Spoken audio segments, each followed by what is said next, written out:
Halo sahabatku, selamat datang kembali di channel Kita Bercerita. Kali ini akan menceritakan tentang suamiku pamitnya ingin pergi keluar kota untuk perjalanan bisnis. Ternyata dia liburan ke Bali bersama keluarga pelakor. Ku buat dia malu saat ku blokir adnya saat dia hendak membayar hotel mewah dan ku buat dia histeris saat ketemu di pantai Kuta Bali. Sebelum ceritanya dimulai, silahkan tulis di kolom komentar, dari kota mana saja kalian berasal. Jangan lupa tekan like dan subscribe, agar channel ini bisa berkembang, dan bisa memberikan cerita yang lebih menarik lagi. Aroma kopi hitam kesukaan Mas Rangga masih tertinggal di udara pagi itu, berpadu dengan wangi parfum maskulin yang biasa ia gunakan jika ingin menghadiri pertemuan penting. Di atas meja makan, sebuah cangkir kosong menjadi saksi bisu betapa terburu-burunya suamiku bersiap-siap. Aku, Alia, seorang istri yang selama 5 tahun ini mendedikasikan seluruh hidup dan perhatianku untuk mendukung karirnya, hanya bisa berdiri di ambang pintu menyaksikan sisa-sisa kesibukan pagi yang ditinggalkannya. Alia, perjalanan bisnis keluar kota kali ini sangat krusial untuk proyek baru kita di Surabaya. Mungkin aku akan sangat sibuk dan sulit dihubungi selama 3 hari ke depan, ucap Mas Rangga beberapa jam lalu, sembari membenarkan letak kerah kemejanya di depan cermin. Tatapannya tidak langsung mengarah ke mataku, sebuah gerak-gerik yang biasanya kuanggap sebagai bentuk kelelahan kerja, namun kini terasa seperti sebuah jarak yang sengaja diciptakan. Aku mempercayainya. Selama ini, kepercayaan adalah fondasi utama yang kupegang teguh. Sebagai seorang wanita, aku selalu berusaha memberikan ketenangan di dalam rumah agar ia bisa fokus mengejar impiannya di luar sana. Namun, ketenangan itu terusik ketika sebuah notifikasi dari aplikasi perbankan bersama yang terhubung ke ponselku berbunyi menjelang siang hari. Sebuah transaksi pemesanan hotel berbintang 5 telah berhasil dilakukan. Jantungku berdesir hebat, bukan karena nominalnya yang fantastis, melainkan karena lokasi hotel tersebut yang tertera dengan sangat jelas. Seminyak, Bali. Bukan Surabaya seperti yang ia katakan dengan penuh keyakinan tadi pagi. Rasa penasaran yang bercampur dengan firasat buruk menuntunku untuk membuka sebuah akun media sosial yang selama ini sengaja tidak pernah ingin ku ketahui keberadaannya. Di sana, melalui unggahan cerita dari sebuah akun milik seorang wanita yang belakangan ini sering mengirimkan pesan tidak penting ke ponsel suamiku, aku menemukan jawaban yang menghancurkan hatiku. Sebuah foto tiket penerbangan menuju Denpasar, berdampingan dengan tiket atas nama Mas Rangga, lengkap dengan emoji keluarga kecil yang bahagia. Wanita itu tidak pergi sendiri. Ia membawa serta keluarganya, dan suamiku adalah orang yang memfasilitasi seluruh kemewahan tersebut. Duniaku serasa runtuh seketika. Air mata sempat mengalir. Namun dengan cepat ku sapu. Rasa sedih yang mendalam perlahan berubah menjadi sebuah ketegasan yang dingin. Aku bukanlah wanita yang akan menangis histeris di pojok kamar ratapan. Jika Mas Rangga memilih untuk bermain di belakangku dengan cara yang tidak terhormat, maka aku akan menghadapinya dengan cara yang paling elegan namun meninggalkan dampak yang tidak akan pernah ia lupakan seumur hidupnya. Aku segera bersiap. Tidak ada gunanya membuat keributan melalui telepon yang hanya akan memberinya kesempatan untuk menyusun kebohongan baru. Aku memesan tiket penerbangan darurat menuju Bali pada sore yang sama. Di dalam pesawat, sepanjang perjalanan di atas awan, otakku bekerja dengan sangat tenang. Aku menghitung waktu, memperkirakan kapan mereka akan tiba di hotel mewah tersebut untuk melakukan proses check-in. Tepat ketika pesawatku mendarat di Bandara Internasional Ngurah Rai, jam digital di ponselku menunjukkan waktu yang sangat ideal. Berdasarkan perkiraan waktu perjalanan dari bandara menuju kawasan Seminyak, Mas Rangga dan rombongannya pasti sedang berada di depan meja resepsionis, siap untuk menikmati liburan mewah yang mereka impikan di atas penderitaanku. Sambil berjalan keluar dari area kedatangan, aku membuka aplikasi layanan perbankan di ponselku. Kartu ATM utama dan seluruh fasilitas kartu kredit yang digunakan Mas Rangga adalah rekening yang terhubung langsung di bawah kendali penuh atas namaku. Dengan satu sentuhan jari yang mantap, tanpa keraguan sedikit pun, aku menekan tombol untuk memblokir seluruh akses transaksi kartu-kartu tersebut. Aku bisa membayangkan bagaimana suasananya di sana. Seorang pria yang ingin terlihat mapan dan royal di depan keluarga barunya, tiba-tiba harus menghadapi kenyataan bahwa kartu-kartu mewahnya ditolak oleh mesin pemindai hotel. Biarlah dia merasakan sedikit dari rasa malu dan kebingungan yang selama ini ia sembunyikan di balik senyuman palsunya. Langkah kakiku kini membawa melewatinya hiruk-pikuk bandara. Tujuan pertamaku bukanlah hotel tempat mereka menginap, melainkan sebuah tempat di mana aku tahu mereka akan menghabiskan waktu sorenya untuk mencari suasana romantis. Pantai Kuta. Aku tahu persis kebiasaan Mas Rangga yang selalu menyukai matahari terbenam di tempat itu. Angin laut mulai menerpa wajahku saat kakiku menginjakkan kaki di kawasan pantai. Di antara kerumunan wisatawan, aku berjalan dengan tenang, mengenakan kacamata hitam, mencari sosok yang sangat kukenal. Waktu pembuktian telah tiba, dan aku siap melihat bagaimana topeng kesetiaan itu akan hancur berantakan di bawah terik matahari Bali. Langkah kakiku terasa ringan namun mantap di atas pasir pantai Kuta yang hangat. Sore itu, langit Bali mulai bergradasi menjadi warna jingga keemasan, menciptakan pemandangan indah yang sayangnya terasa kontras dengan dinginnya hatiku. Di sekelilingku, tawa riang para wisatawan dan deburan ombak saling bersahutan, namun fokusku hanya tertuju pada satu hal, mencari sosok pria yang beberapa jam lalu pamit untuk sebuah perjalanan bisnis penting. Aku sengaja berjalan perlahan, tidak ingin terlihat terburu-buru atau memancing perhatian. Di balik kacamata hitam yang kukenakan, mataku dengan jeli memindai setiap sudut area pantai, terutama di sekitar deretan kursi santai dan payung-payung besar. Aku tahu betul watak Mas Rangga. Dia adalah tipe pria yang sangat suka memamerkan kenyamanan dan kemewahan, terutama jika dia sedang berusaha mengesankan seseorang. Benar saja. Dugaan perkiraanku tidak meleset. Tidak jauh dari garis pantai, di sebuah area tempat duduk luar ruangan yang cukup eksklusif, aku menangkap siluet tubuh yang sangat familiar. Mas Rangga sedang duduk di sana. Ia mengenakan kemeja pantai berbahan linen yang tampak baru, kacamata hitam bertengger di hidungnya, dan senyum lebar menghiasi wajahnya. Di sampingnya, duduk wanita itu, sosok yang selama ini menjadi duri dalam rumah tanggaku, bersama seorang wanita paruh-baya dan seorang remaja yang kuyakin adalah ibu dan adiknya. Mereka tampak seperti sebuah keluarga utuh yang sedang menikmati liburan impian. Mas Rangga terlihat begitu royal, menuangkan minuman dan sesekali tertawa lepas. Pemandangan itu sempat membuat dadaku sesak selama beberapa detik. Pria yang di rumah selalu mengeluh lelah, stres karena tekanan pekerjaan, dan jarang memiliki waktu luang untuk sekadar menemaniku makan malam, kini menjelma menjadi sosok yang begitu hangat dan penuh perhatian untuk orang lain. Namun, aku segera menguasai diriku. Aku menarik napas dalam-dalam, membiarkan udara laut yang asin menenangkan gejolak emosiku. Ini bukan saatnya untuk menangis. Ini adalah saatnya berdiri tegak sebagai Alia, seorang istri sah yang datang untuk mengambil kembali martabatnya.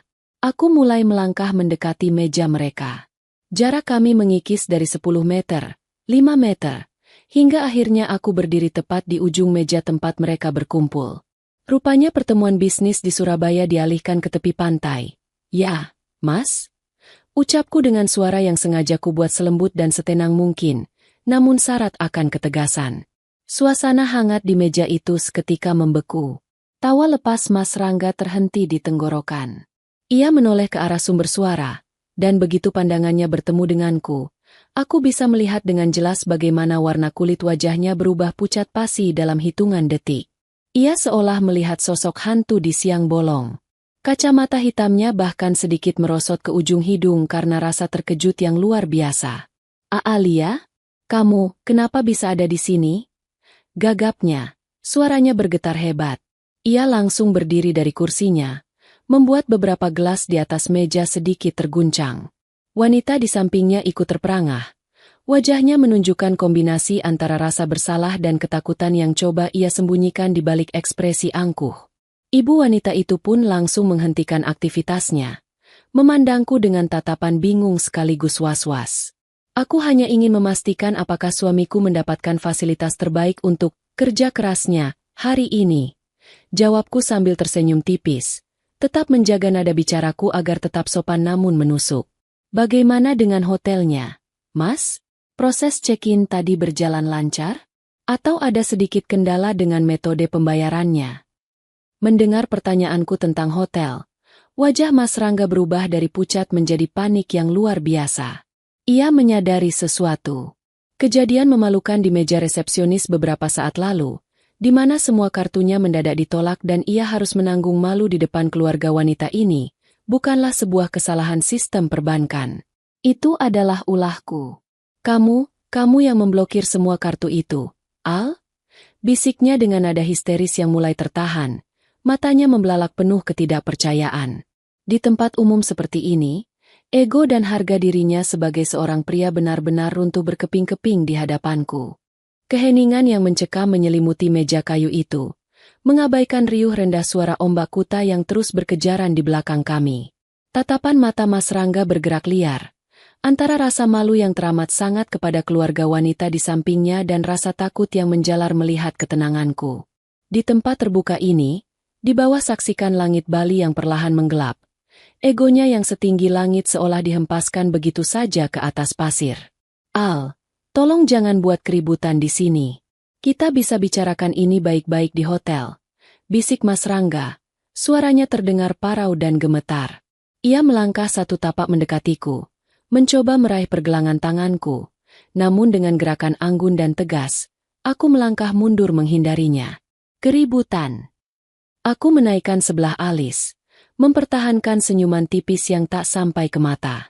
Siapa yang sedang membuat keributan, Mas? Aku hanya bertanya tentang kenyamanan liburanmu. Mengapa kamu harus merasa histeris seperti itu? Wanita di sampingnya, yang sejak tadi hanya diam dengan wajah tegang, akhirnya memberanikan diri untuk bersuara. Mbak Alia, tolong hargai kami. Di sini ada ibu saya. Jangan memojokkan Mas Rangga seperti ini. Aku mengalihkan pandanganku perlahan ke arah wanita itu. Tatapanku dingin, menilai dari ujung kepala hingga ujung kaki. Keberaniannya berbicara tentang menghargai di atas penderitaan rumah tangga orang lain adalah sebuah ironi yang luar biasa. Ibu dari wanita itu pun hanya bisa membuang muka, tak berani menatap mataku, mungkin menyadari bahwa kemewahan yang mereka nikmati sejak mendarat di pulau ini adalah hasil dari sebuah kebohongan. Hargai? Tanyaku dengan nada suara yang tetap terjaga rendah, tidak ingin memancing perhatian pengunjung lain, namun cukup tajam untuk membuat nyali wanita itu menciut. Sejak kapan seseorang yang masuk ke dalam rumah tangga orang lain secara diam-diam memahami arti dari kata menghargai? Dan untuk ibu, aku menatap wanita parubaya itu dengan sopan namun syarat sindiran.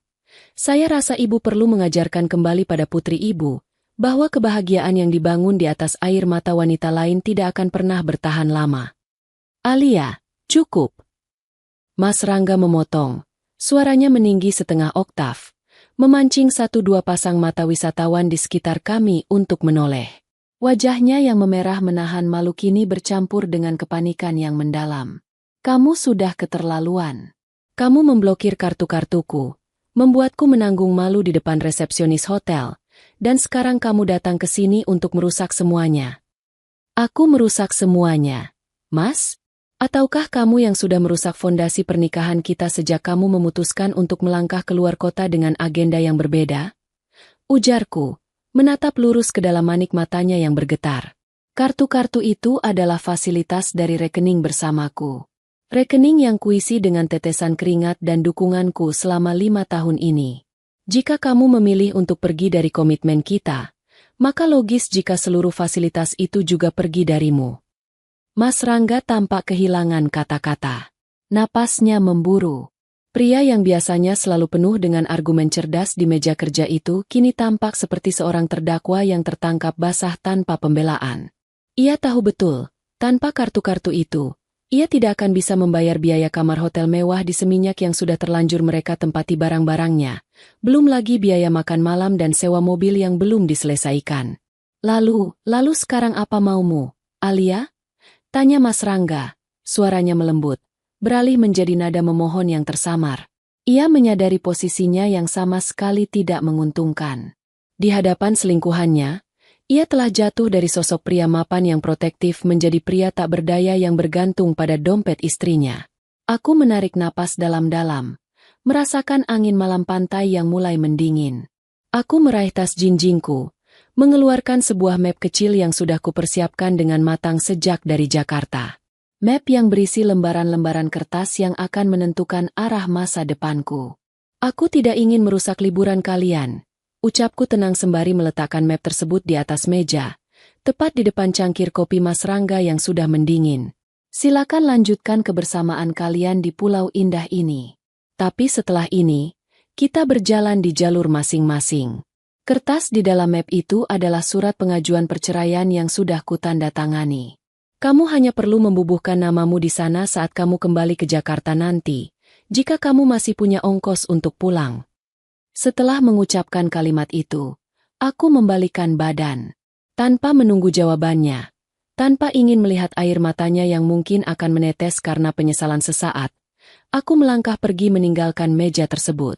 Di belakangku, aku bisa mendengar suara Mas Rangga yang memanggil namaku dengan nada panik dan histeris, berbaur dengan keputusasaan, namun langkah kakiku tak sedikit pun melambat.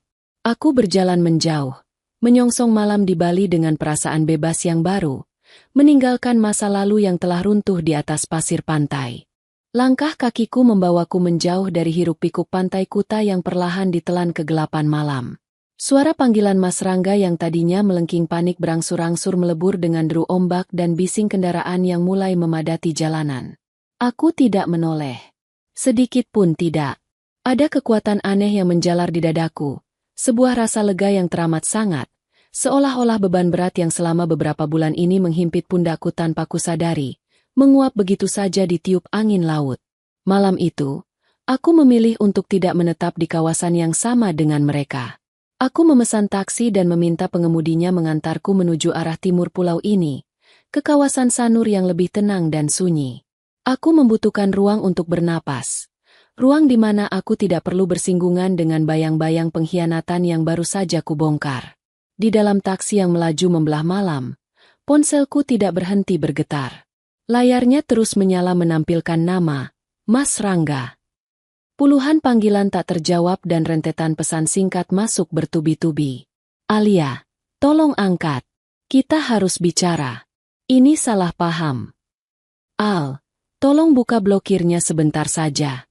Aku tidak bisa membayar biaya restoran dan hotel.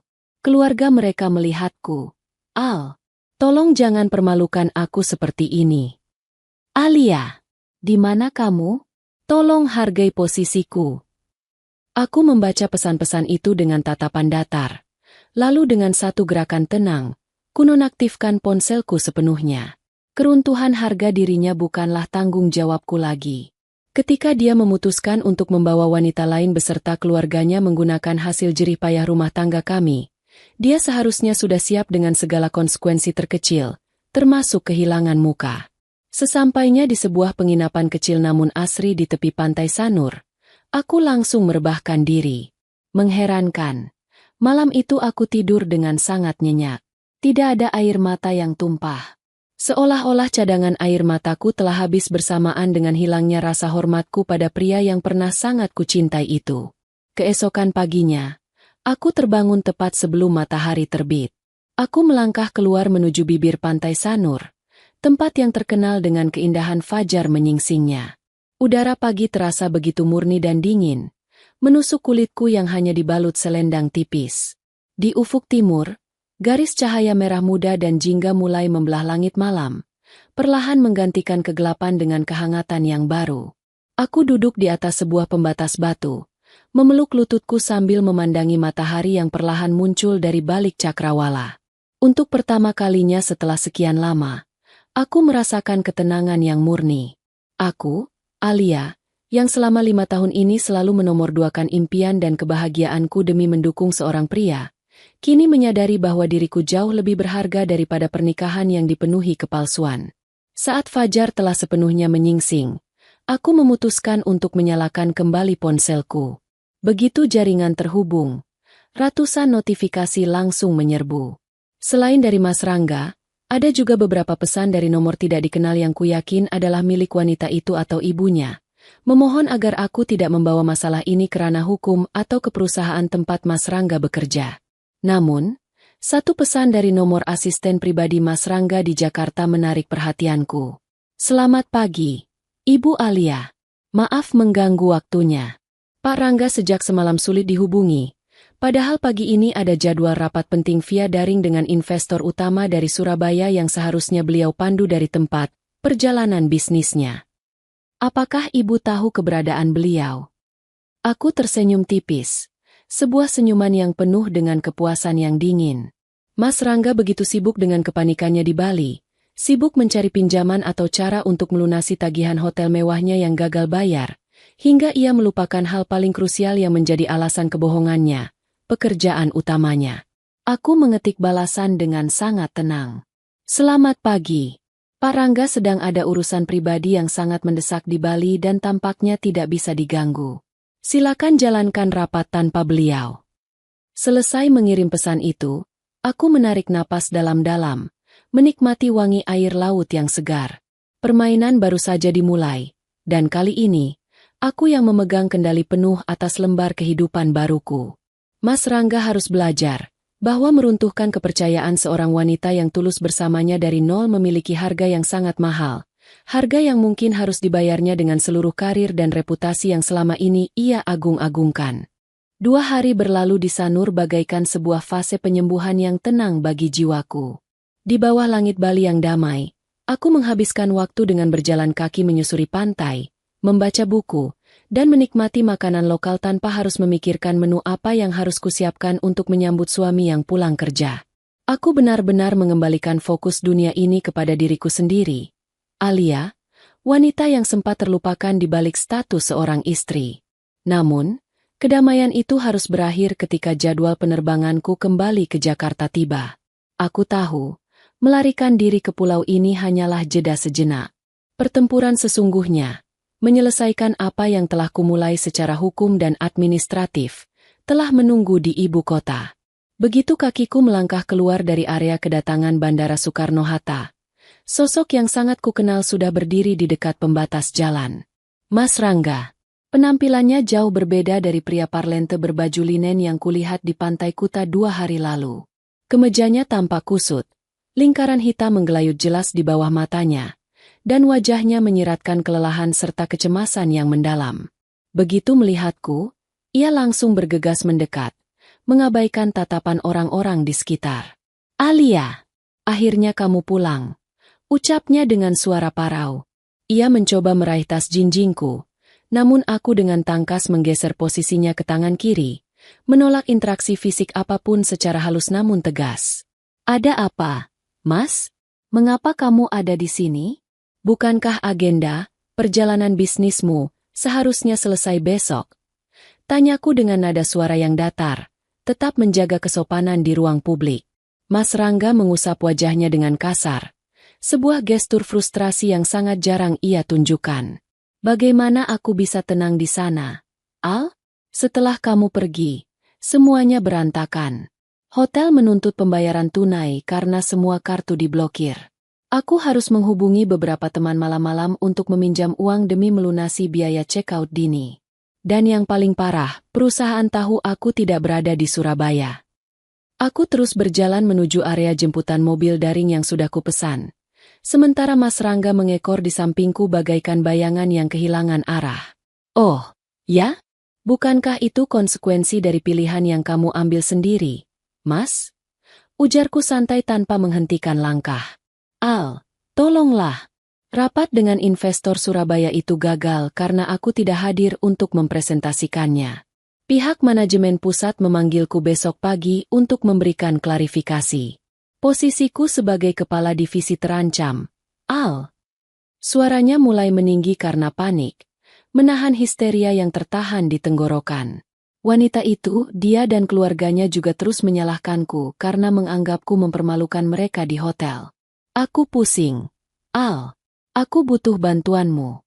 Tolong batalkan gugatan itu. Kita perbaiki ini bersama. Aku menghentikan langkahku tepat di depan mobil jemputan yang baru saja tiba. Aku berbalik, menatap lurus ke dalam matanya. Tidak ada lagi rasa benci. Tidak ada lagi rasa rindu. Yang tersisa hanyalah rasa hambar yang teramat sangat. Mas Rangga. Panggilku dengan suara yang amat tenang namun syarat akan penekanan. Saat kamu melangkah ke pesawat menuju Bali bersama orang lain, kamu secara sadar telah melepaskan tangan yang selama ini menopangmu.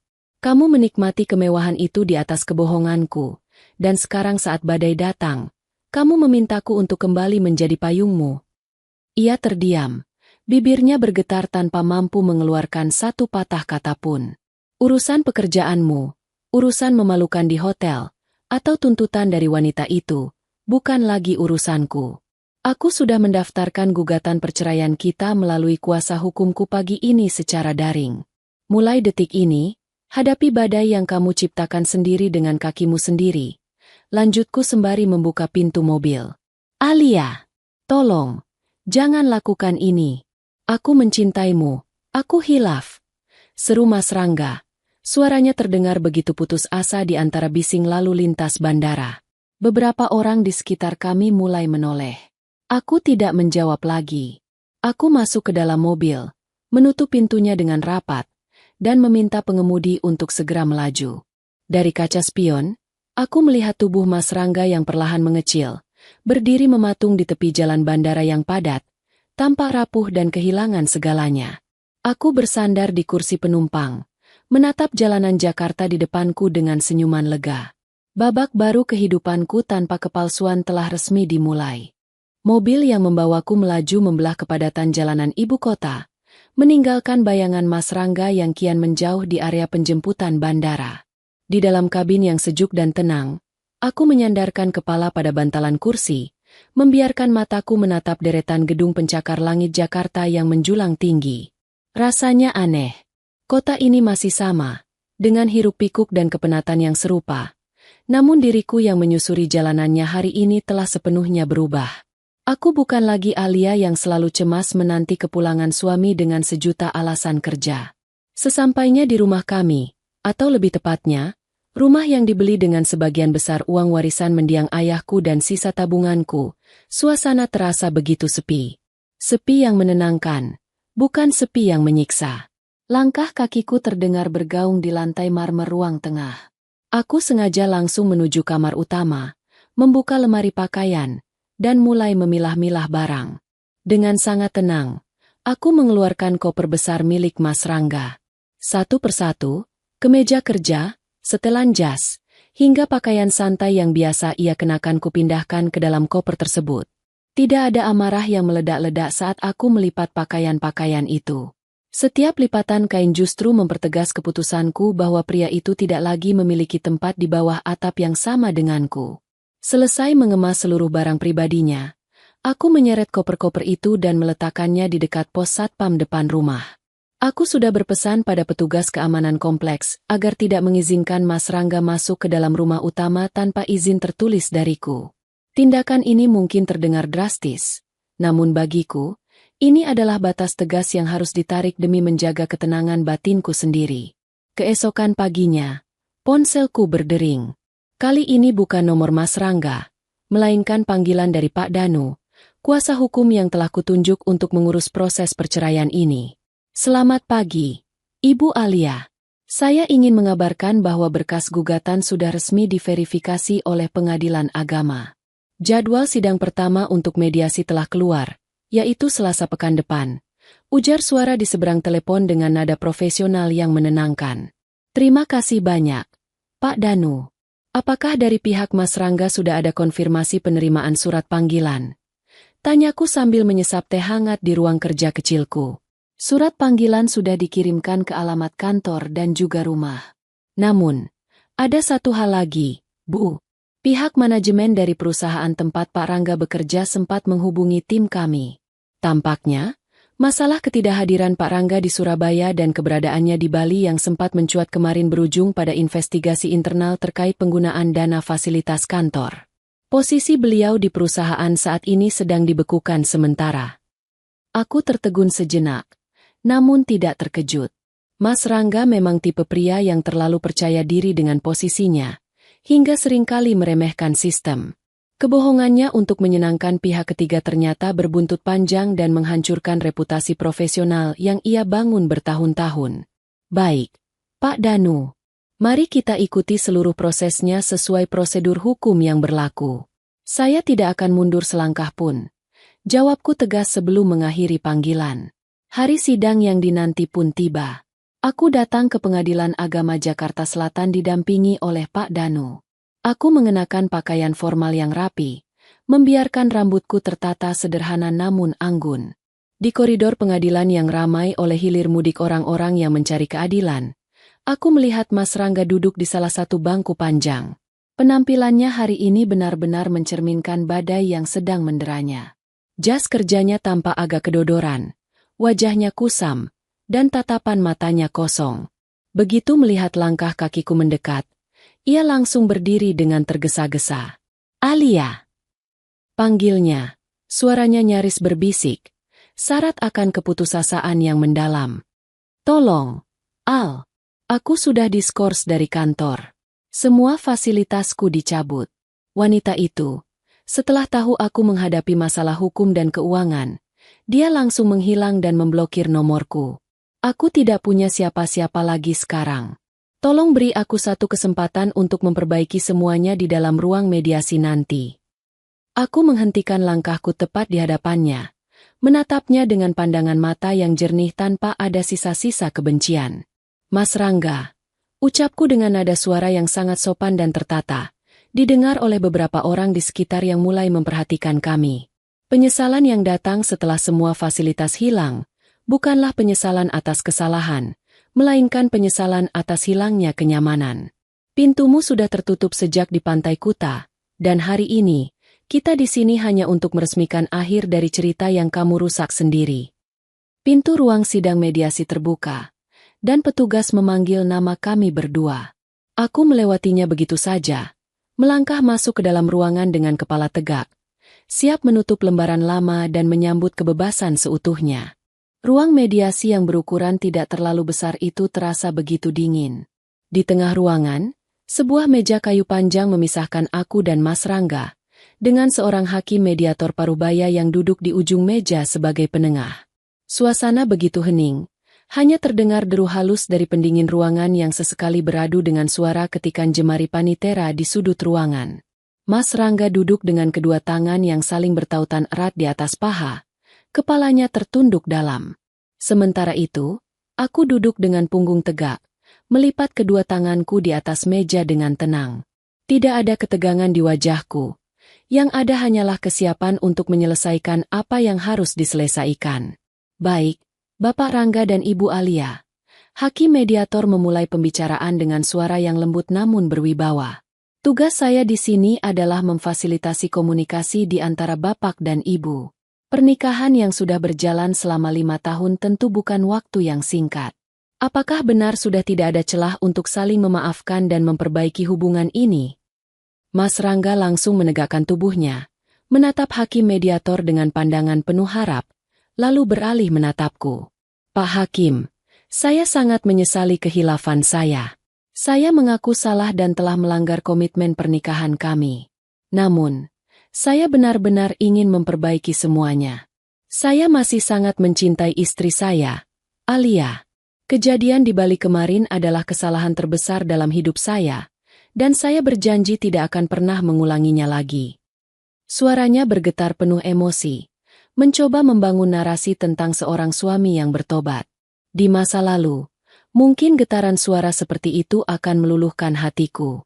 Namun kini, setelah melihat bagaimana ia dengan ringannya membagi kebahagiaan dengan wanita lain menggunakan hasil jerih payahku, kata-kata itu terdengar tak lebih dari sekadar naskah yang dihafalkan demi menyelamatkan diri dari kehancuran total. Hakim mediator kemudian beralih menatapku, memberikan isyarat melalui pandangan matanya agar aku memberikan tanggapan. Aku menarik napas dalam-dalam, lalu mengembuskannya perlahan sebelum mulai berbicara dengan kalimat yang sopan namun syarat akan ketegasan yang tak bisa diganggu-gugat. "Terima kasih, Pak Hakim," ucapku tenang. "Saya menghargai apa yang disampaikan oleh Mas Rangga. Namun, bagi saya, sebuah pernikahan bukan hanya tentang hidup bersama di bawah satu atap, melainkan tentang komitmen, kejujuran, dan rasa saling menghargai. Ketika Mas Rangga memilih untuk menyusun kebohongan yang rapi, melakukan perjalanan dengan pihak ketiga, dan menggunakan hak-hak rumah tangga kami untuk memfasilitasi hal tersebut, saat itulah dia sendiri yang telah membubarkan pernikahan ini." "Al, tolong jangan sekeras ini," potong Mas Rangga dengan nada memohon yang tertahan, Matanya mulai berkaca-kaca. Aku sedang berada di titik terendahku sekarang. Pekerjaanku terancam, reputasiku hancur, dan sekarang kamu juga ingin meninggalkanku? Di mana rasa setiamu sebagai istri yang dulu berjanji akan menemaniku dalam suka dan duka? Mendengar pertanyaannya tentang kesetiaan, aku hampir saja ingin tersenyum, namun berhasil kutahan demi menjaga kesopanan di ruang sidang yang terhormat ini. Mas Rangga, jawabku, menatap langsung ke dalam manik matanya dengan pandangan jernih. Janji dalam suka dan duka itu berlaku ketika kita menghadapi ujian hidup bersama, seperti sakit, kehilangan, atau kegagalan yang bukan disebabkan oleh pengkhianatan. Ujian yang kamu hadapi hari ini bukanlah cobaan hidup, melainkan badai yang kamu undang sendiri ke dalam rumah kita. Kamu yang membuka pintunya, jadi jangan meminta aku untuk ikut basah kuyup bersamamu di dalam badai itu.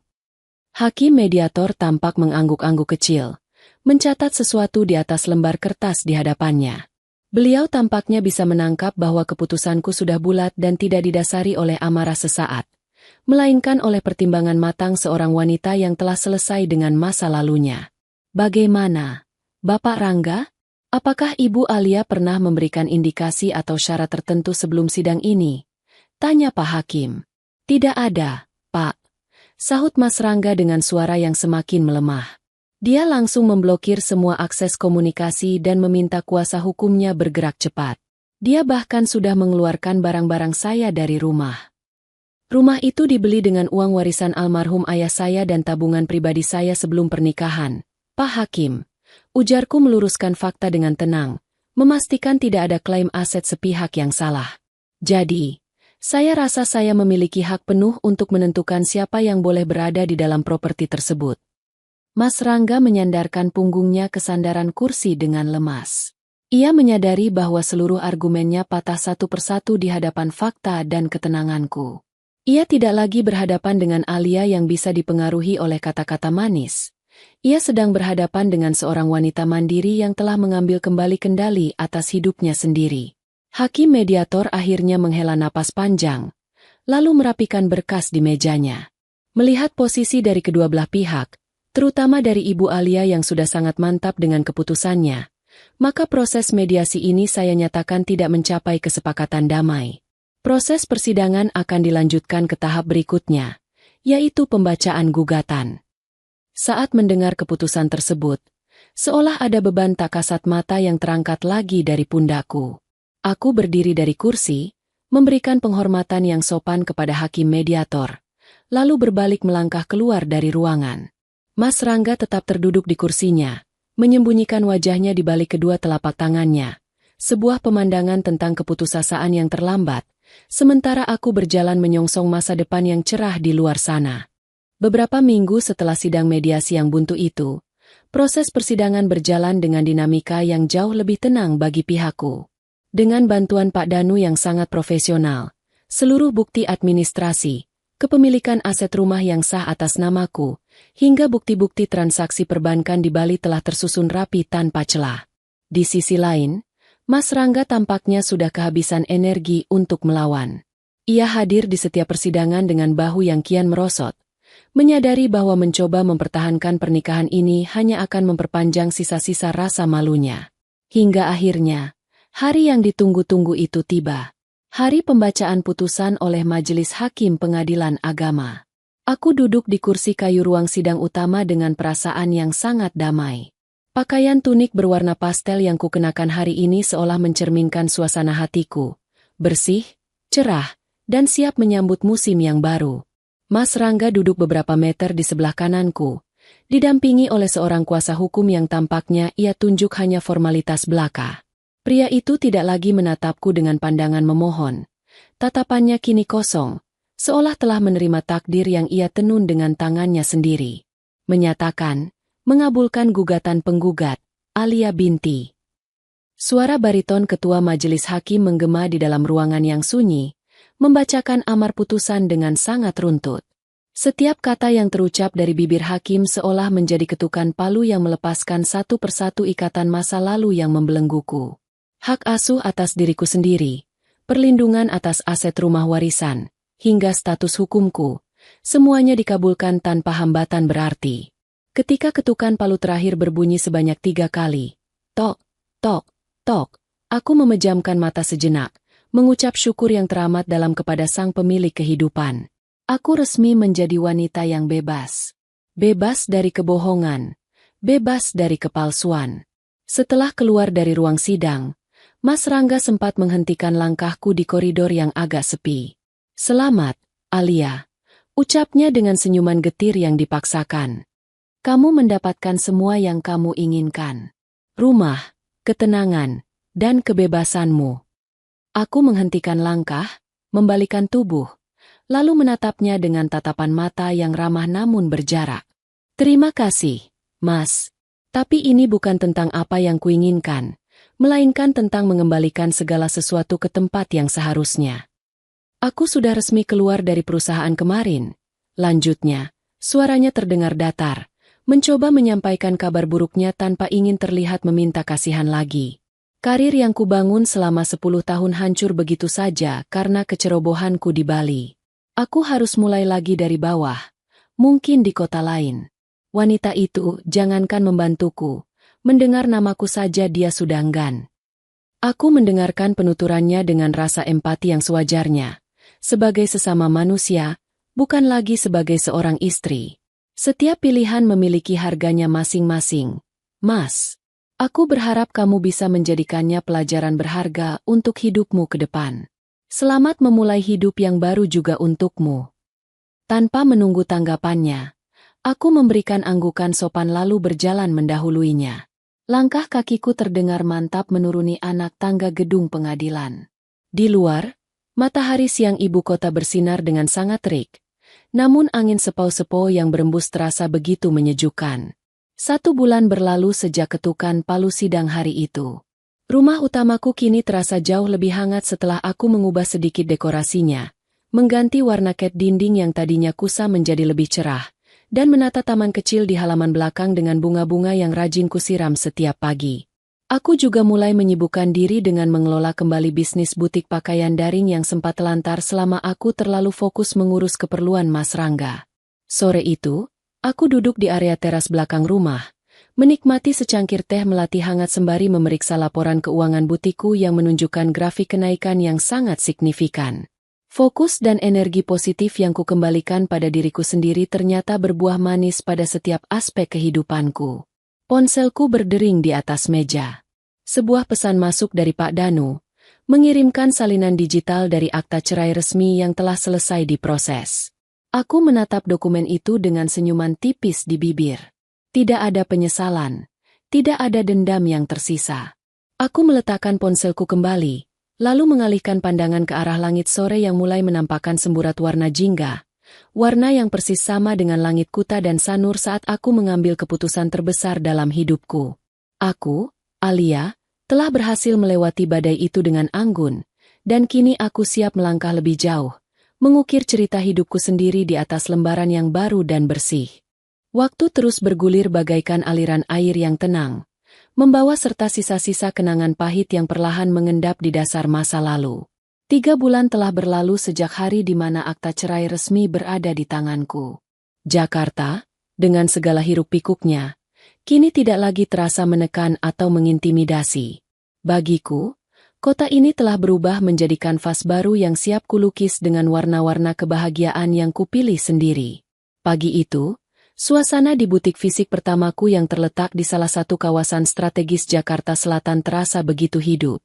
Aroma pewangi ruangan beraroma esensial lavender berpadu serasi dengan jajaran pakaian koleksi terbaru yang terpajang rapi di rak-rak kayu estetik. Setelah sekian lama bergerak hanya melalui ranah daring, keputusan untuk membuka gerai fisik ini ternyata menjadi langkah besar yang sangat tepat bagi perkembangan usahaku. Aku, Alia, berdiri di depan sebuah cermin besar di sudut ruangan, merapikan letak blazer rajut berwarna krem yang kukenakan. Menatap pantulan diriku di cermin, aku melihat sosok wanita yang sangat berbeda dengan Alia setahun lalu. Sorot mataku yang dulunya seringkali menyiratkan kecemasan dan kelelahan batin, kini telah digantikan oleh binar rasa percaya diri dan ketenangan yang matang. Kulitku tampak lebih segar, Dan senyuman yang terukir di bibirku adalah senyuman yang murni lahir dari rasa syukur atas kedamaian jiwa. Mbak Alia, ini laporan pratinjau untuk acara peragaan busana kecil-kecilan minggu depan. Beberapa pemengaruh fashion dan pelanggan setia kita sudah mengonfirmasi kehadiran mereka. Ucap Rania, asisten kepercayaanku, sembari menyodorkan sebuah sabak digital. Terima kasih banyak, Rania. Tolong pastikan juga bingkisan kecil untuk para tamu undangan sudah siap dan dikemas dengan rapi. Ya, aku ingin setiap orang yang datang merasa dihargai. Jawabku lembut seraya memeriksa data di layar tersebut. Pekerjaan ini bukan lagi sekadar cara untuk mengisi waktu luang atau mencari penghasilan. Bagiku, butik ini adalah ruang kreativitas. Tempat di mana aku bisa menuangkan energi positif dan membantu wanita-wanita lain merasa cantik serta percaya diri melalui pakaian yang mereka kenakan. Setiap detail di dalam toko ini, mulai dari pemilihan bahan kain hingga pencahayaan ruangan, adalah hasil pemikiran dan keputusan mandiriku. Aku tidak lagi membutuhkan persetujuan atau validasi dari siapapun untuk melangkah maju. Menjelang siang hari, ketika butik mulai agak lengang, aku memilih untuk duduk di sudut kafe kecil yang sengaja kubuat di area depan gerai. Menikmati secangkir kopi susu hangat, pandanganku terlempar ke arah luar jendela kaca besar yang menghadap langsung ke jalanan raya.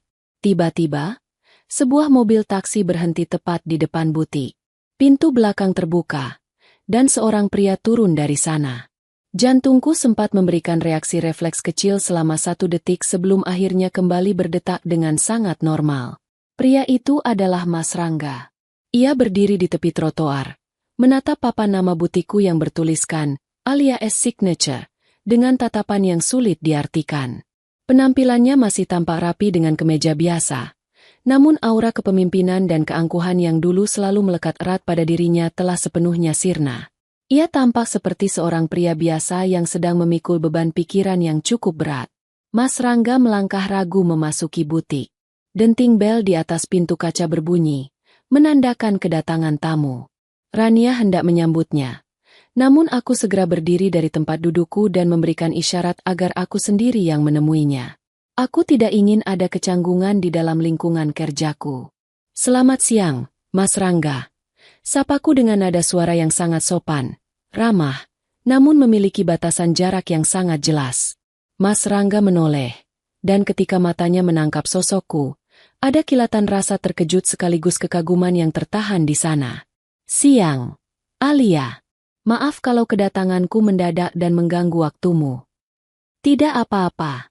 Mari, silakan duduk di sini. Ujarku sembari mengantarnya ke meja sudut tempatku bersantai tadi. Ia duduk dengan kikuk. Kedua tangannya saling bertumpu. Aku kebetulan sedang ada urusan di daerah sekitar sini. Dan aku melihat papan namamu di depan. Aku hanya ingin mampir sebentar untuk menyampaikan sesuatu. Silakan, Mas. Ada hal penting apa? Tanyaku dengan tenang, menatapnya tanpa ada rasa cemas sedikitpun. Mas Rangga menarik napas dalam-dalam. Aku hanya ingin memberitahu bahwa minggu depan aku akan pindah ke salah satu kota kecil di Jawa Tengah. Aku mendapatkan pekerjaan baru di sana. Posisinya memang tidak setinggi di kantor lamaku dulu, gajinya pun jauh berbeda. Tapi, aku rasa ini adalah kesempatan baik bagiku untuk menata ulang hidupku dari bawah.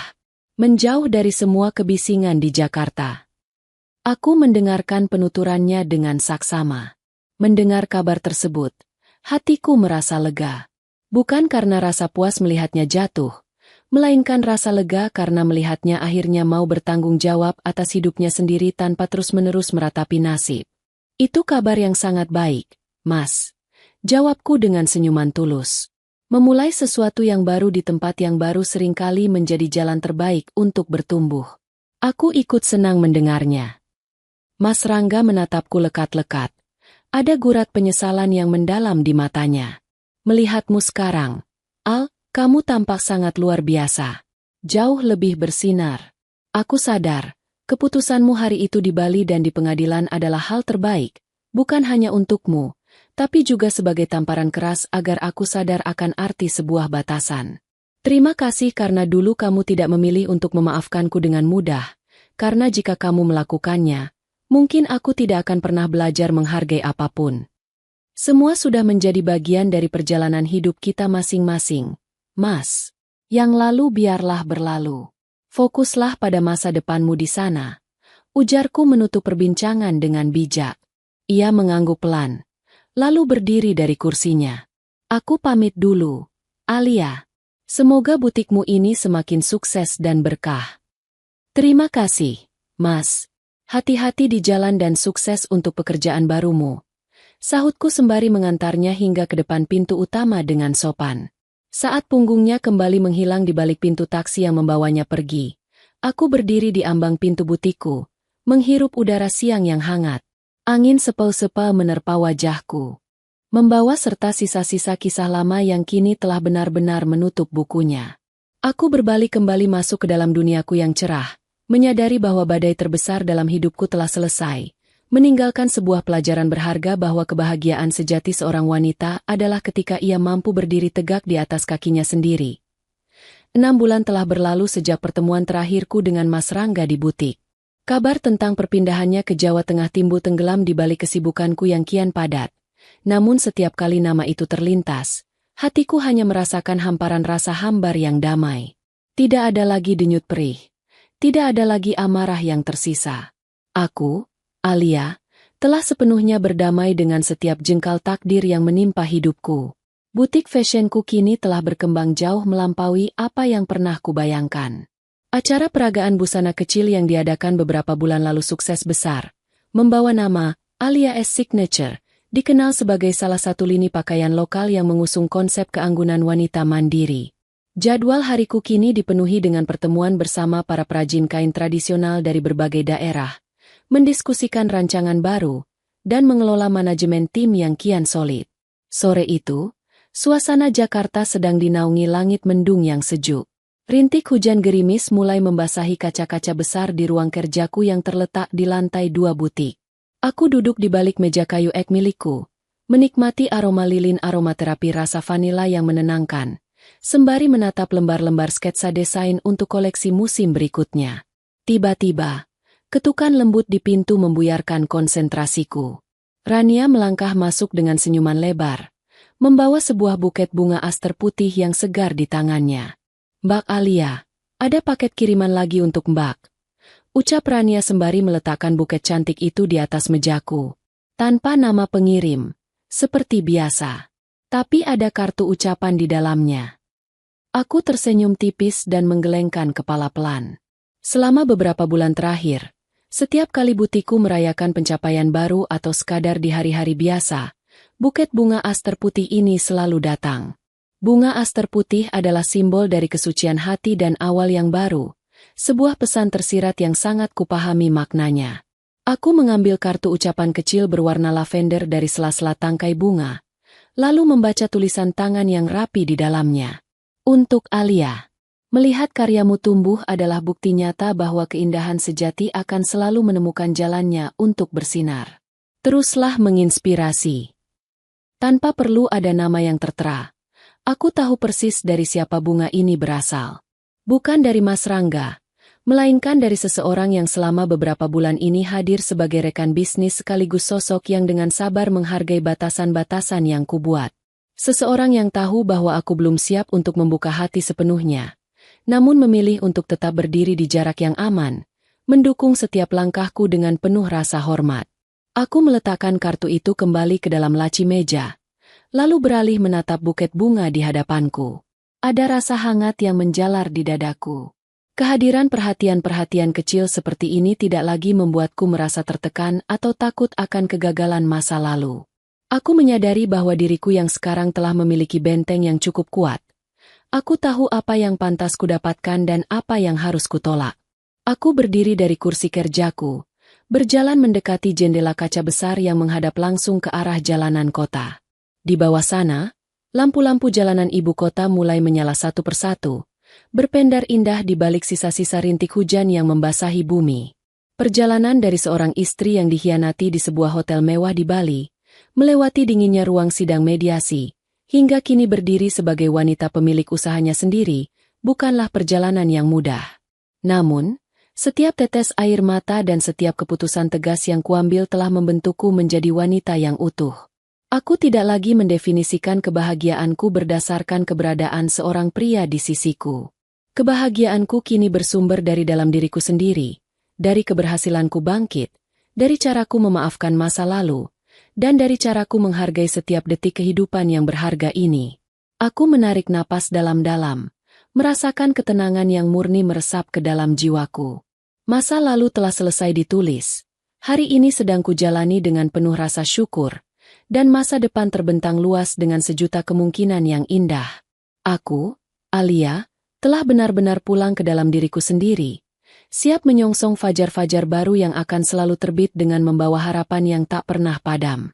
1 tahun merupakan waktu yang cukup untuk mengubah banyak hal, termasuk bagaimana caraku memandang arti sebuah kesuksesan. Bagi Alia yang sekarang, kesuksesan bukan lagi sekadar angka-angka pertumbuhan omset butik yang terus meroket atau pengakuan dari para pengamat fashion ibu kota. Kesuksesan sejati adalah ketika aku bisa terbangun di pagi hari dengan hati yang sepenuhnya tenang, tanpa ada sisa-sisa kecemasan masa lalu yang membayangi langkahku. Pagi itu, aku berada di luar Jakarta. Kesibukan lini busanaku kini mulai merambah ke kolaborasi dengan para perajin batik pesisir dan tenun pedalaman. Perjalanan bisnis kali ini membawaku ke sebuah kota kecil yang tenang di Jawa Tengah, tempat di mana waktu seolah bergerak lebih lambat dan udara pagi masih menyisakan wangi tanah yang basah oleh embun. Aku berjalan santai menyusuri trotoar di sekitar alun-alun kota setelah menyelesaikan urusan kerja dengan kelompok wanita pembatik setempat hari sebelumnya. Mengenakan kulot longgar berwarna terakota dipadu dengan outer tenun tipis hasil rancanganku sendiri. Aku menikmati langkah demi langkah tanpa terburu-buru. Di tangan kananku, secangkir wedang jahe hangat yang kubeli dari penjual gerobak pinggir jalan menemani langkah pagiku. Suasana alun-alun begitu hidup namun damai. Beberapa orang tua tampak berjalan kaki santai, anak-anak kecil berlarian mengejar burung merpati, dan para pedagang sarapan mulai menggelar dagangannya dengan ramah. Aku duduk di salah satu bangku taman di bawah pohon beringin besar yang rindang, menghirup udara pagi yang bersih dan dalam, menikmati momen kesendirian yang teramat berharga ini. Saat sedang memandangi ketenangan sekitar, pandanganku tanpa sengaja tertuju pada sebuah sepeda motor bebek tua yang berhenti di dekat gerobak penjual bubur ayam, tak jauh dari tempatku duduk. Pria yang mengendarainya mengenakan jaket kain sederhana yang warnanya sedikit memudar dan helm standar. Ia turun dari motor, lalu melepaskan helmnya. Garis wajah itu, meskipun tampak lebih tirus dan terbakar matahari, tetap sangat kukenal. Mas Rangga. Ternyata, takdir memilih kota kecil ini untuk mempertemukan kami kembali secara tidak sengaja. Aku memperhatikan gerak-geriknya dari kejauhan. Pria yang dulunya selalu menuntut pelayanan nomor 1, yang selalu ingin terlihat paling dominan di restoran mewah, kini mengantre dengan sabar di belakang beberapa orang untuk membelikan sebungkus bubur ayam. Tidak ada lagi gurat keangkuhan. Yang tersisa hanyalah raut wajah seorang pria pekerja keras yang sedang berjuang menjalani kehidupan barunya dari bawah. Aku tetap duduk dengan tenang di bangku taman, tidak berniat untuk bersembunyi atau melarikan diri. Rasa canggung yang dulu sempat ada kini telah sepenuhnya menguap. Ketika Mas Rangga berbalik setelah menerima pesanannya, pandangan mata kami tidak sengaja berpapasan. Ia mematung selama beberapa detik di tepi jalan. Matanya membelalak kecil, terkejut melihat sosokku yang duduk dengan anggun di bawah pohon beringin alun-alun kota tempat tinggalnya yang baru. Perlahan, ia melangkah mendekat, menuntun sepeda motornya hingga berhenti di dekat pembatas taman. "Alia?" ucapnya. Suaranya terdengar ragu, seolah takut salah mengenali orang. "Selamat pagi, Mas Rangga." Sapaku hangat dengan senyuman yang tulus dan sopan. Aku tidak berdiri, namun gestur tubuhku menunjukkan bahwa aku menyambut sapaannya dengan baik. "Kamu sedang ada acara apa di kota ini?"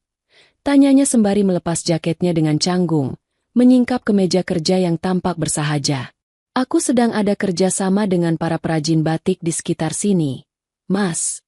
Sekalian menikmati udara pagi sebelum kembali ke Jakarta sore nanti," jawabku tenang. Mas Rangga mengangguk-angguk. Matanya menatapku dengan binar kekaguman yang bercampur dengan rasa sungkan yang amat besar. "Kamu kelihatan sangat sehat, Al. Bisnis utamamu makin besar, ya? Aku sering melihat artikel tentang butikmu di media daring." "Alhamdulillah, Semua berjalan dengan baik karena dukungan tim yang luar biasa. Sahutku rendah hati. Bagaimana dengan pekerjaan barumu di sini? Ia tersenyum tipis.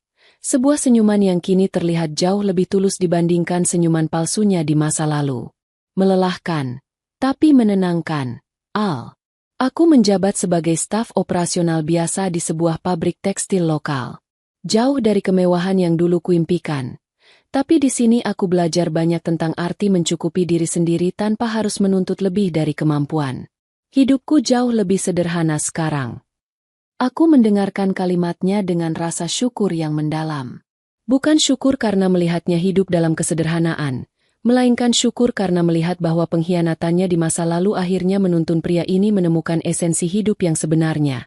Sebuah pelajaran berharga yang mungkin tidak akan pernah ia dapatkan jika aku tidak mengambil keputusan tegas hari itu.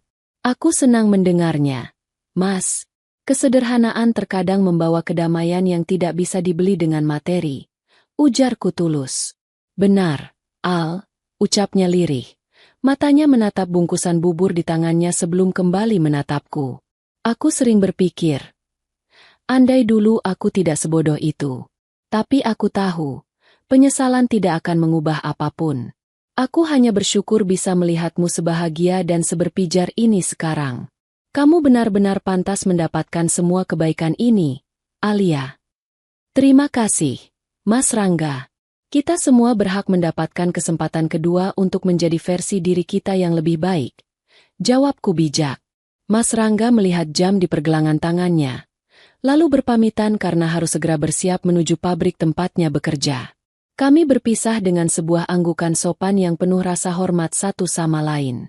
Saat sepeda motor tuanya perlahan melaju menjauh membelah jalanan alun-alun, aku kembali menyandarkan punggungku di bangku taman. Pertemuan singkat ini menjadi titik penutup yang sempurna.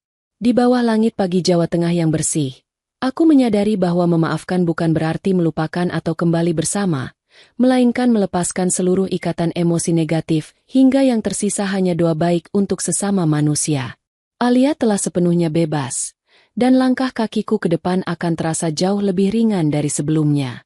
Kereta eksekutif yang membawaku kembali ke Jakarta melaju membelah hamparan sawah hijau yang membentang luas. Di balik jendela kaca, lambaian daun-daun padi seolah melepas kepergianku dari kota kecil yang penuh kedamaian itu. Pertemuan tidak sengaja dengan Mas Rangga di alun-alun pagi tadi terus membekas di benakku, bukan sebagai luka, melainkan sebagai sebuah konfirmasi bahwa waktu telah menunaikan tugasnya dengan sangat baik. Kami berdua telah sama-sama bertumbuh di atas jalan yang berbeda. Sesampainya di Jakarta, suasana butik langsung menyambutku dengan kehangatan yang familiar.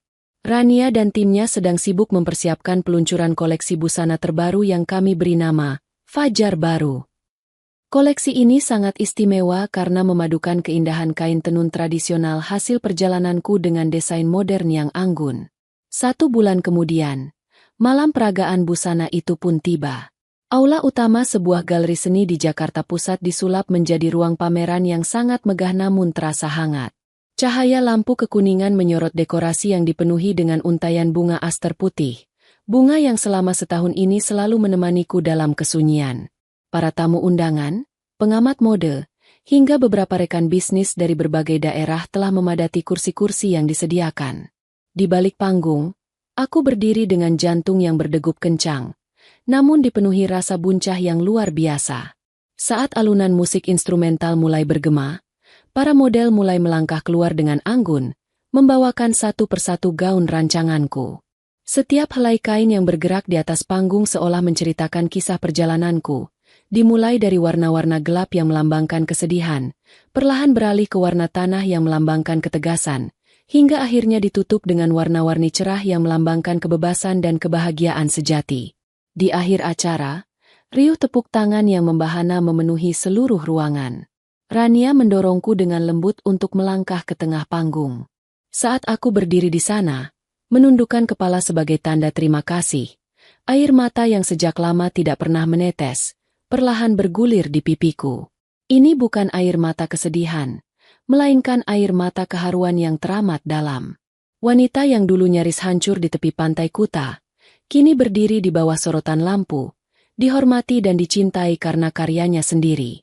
Setelah acara selesai dan para tamu mulai berangsur pulang, aku berjalan menuju area taman terbuka di bagian belakang galeri untuk mencari udara segar. Suasana di luar begitu tenang. Langit malam Jakarta bersih dihiasi beberapa bintang. Di dekat pembatas taman, seorang pria bertubuh tegap sedang berdiri membelakangiku, memandangi langit malam. Di tangannya, ia memegang sebuah buket bunga aster putih yang sangat besar. Mendengar langkah kakiku, ia perlahan membalikkan badannya. Pria itu adalah Adrian, pemilik jaringan hotel lokal yang selama setahun ini menjadi mitra bisnis utamaku sekaligus sosok misterius yang selalu mengirimkan bunga ke butikku. Ia melangkah mendekat dengan senyuman yang sangat tulus. Senyuman yang selalu menghormati setiap batasan dan waktu yang kubutuhkan untuk menyembuhkan diri. Selamat, Alia. Malam ini kamu benar-benar luar biasa, ucap Adrian dengan suara yang dalam dan lembut, sembari mengulurkan buket bunga aster tersebut kepadaku. Terima kasih banyak, Adrian. Jawabku sembari menerima bunga itu dengan kedua tangan. Dan terima kasih untuk semua aster putih yang selalu datang tepat waktu selama ini. Adrian terkekeh pelan. Tatapan matanya begitu hangat, memancarkan rasa kagum yang tidak pernah berkurang. Aku tahu kamu adalah wanita yang kuat, Alia. Sejak pertama kali aku mendengar ceritamu, aku tidak pernah berniat untuk menjadi pahlawan yang menyelamatkanmu dari badai. Aku hanya ingin menjadi seseorang yang berdiri di dermaga, menantimu pulang dengan selamat dari badai itu. Ia menarik napas sejenak, lalu melanjutkan dengan nada yang lebih bersungguh-sungguh. Kini, setelah melihatmu berdiri dengan begitu indah di atas kakimu sendiri, bolehkah aku meminta izin untuk berjalan di sampingmu?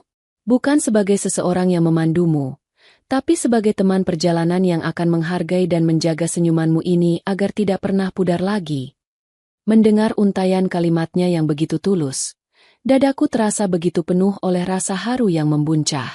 Adrian tidak memintaku untuk melupakan masa laluku. Ia juga tidak menawarkan kemewahan untuk memikatku. Ia hanya menawarkan sebuah ketulusan dan penghormatan yang selama ini sangat kudambakan sebagai seorang wanita. Aku menatap bunga aster di pelukanku, lalu kembali menatap mata Adrian yang jernih. Untuk pertama kalinya setelah sekian lama, aku merasakan hatiku yang terkunci rapat perlahan terketuk dan terbuka dengan sendirinya, siap untuk menerima kehangatan yang baru. Terima kasih karena selalu sabar menunggu di dermaga, Adrian. Ucapku dengan suara yang sedikit bergetar karena haru, namun diiringi dengan senyuman terbaik yang kumiliki. Mari, kita mulai berjalan bersama, perlahan-lahan. Di bawah kesaksian malam Jakarta yang syahdu, aku, Alia, akhirnya menemukan akhir dari babak pencarianku. Pengkhianatan di masa lalu tidak lagi menjadi sebuah kutukan, melainkan sebuah jembatan emas yang menuntunku menuju puncak kedamaian jiwa dan menemukan cinta sejati yang dibangun di atas fondasi rasa saling menghargai. Kisah lamaku telah sepenuhnya usai, dan lembaran baru yang penuh dengan cahaya kebahagiaan kini resmi dimulai.